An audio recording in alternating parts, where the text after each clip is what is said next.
Yosua pasal 9 ayat 14 ya. Lalu orang-orang Israel mengambil bekal orang-orang itu tetapi tidak meminta keputusan Tuhan.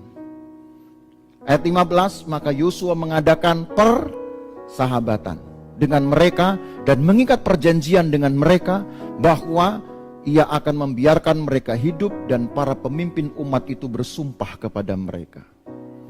Ini perbuatan konyol yang sudah menyalahi aturan, yang menyalahi ketentuan pertama.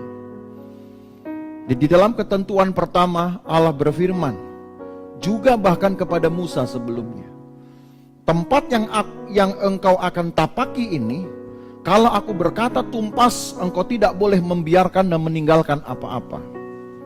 Yang kita saksikan cerita ini memang adalah penduduk Hewi,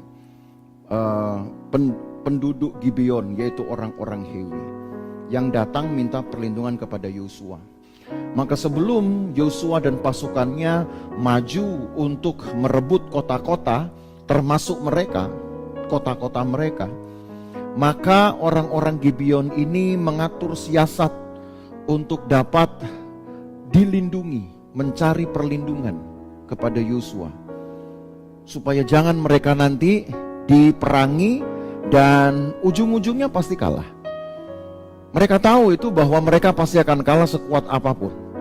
Yeriko saja kota berkubu dan kota yang kuat itu saja dengan mudah dapat dihancurkan. Sehingga itu yang membuat hati orang-orang lain, bangsa-bangsa lain kecut, tawar hati. Sehingga penduduk kota yang juga kuat, walau tidak sekuat Yeriko, tapi dikatakan lebih kuat dari Ai yang jelas. Itu sampai mengatur siasat supaya mereka tidak diperangi oleh Yosua. Di dalam ketentuan pertama Allah berfirman, tempat yang engkau akan tapaki ini, kalau aku berkata tumpas, engkau tidak boleh membiarkan dan meninggalkan apa-apa. Apa yang Yosua lakukan ini sebenarnya sudah melanggar ketentuan. Pertama, mereka menerima bekal dari orang-orang Hewi ini. Sudah begitu, Yosua pun buru-buru menjalin persahabatan, juga tidak meminta petunjuk Tuhan. Saya yakin saudara, kalau seandainya Yosua minta petunjuk Tuhan, maka pasti akan ada kata tidak.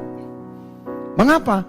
Karena orang-orang Gibeon ini termasuk satu dari kota-kota yang harus ditaklukkan oleh Israel, oleh Yosua. Kalau mereka sampai menjalin persahabatan, itu tandanya mereka sudah menggugurkan keinginan Tuhan, sudah melemahkan kehendak Tuhan. Tapi mau tidak mau saudara, cerita ini diperhadapkan pada kita untuk belajar. Hal yang pertama, kalau kita sudah ditolong Tuhan, jangan merasa bahwa diri kita sudah aman, sudah hebat, untuk berikutnya kita tidak perlu lagi berhati-hati. Hal meminta petunjuk Tuhan, meminta keputusan Tuhan, itu harus dalam hidup kita, ya. Kalau saudara lihat di dalam Amsal pasal 19 ayat 21, banyaklah rancangan di hati manusia, tapi keputusan Tuhanlah yang terlaksana. Jadi harus waspada ini saudara.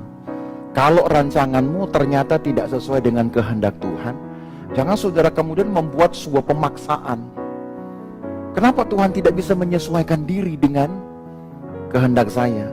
Kan aturannya tidak begitu memang. Aturannya kita yang menyesuaikan diri dengan kehendak Tuhan, bukan Tuhan menyesuaikan diri dengan kehendak kita. Yang kita lupa, sebagus apapun rancangan manusia, Tuhanlah yang memutuskan.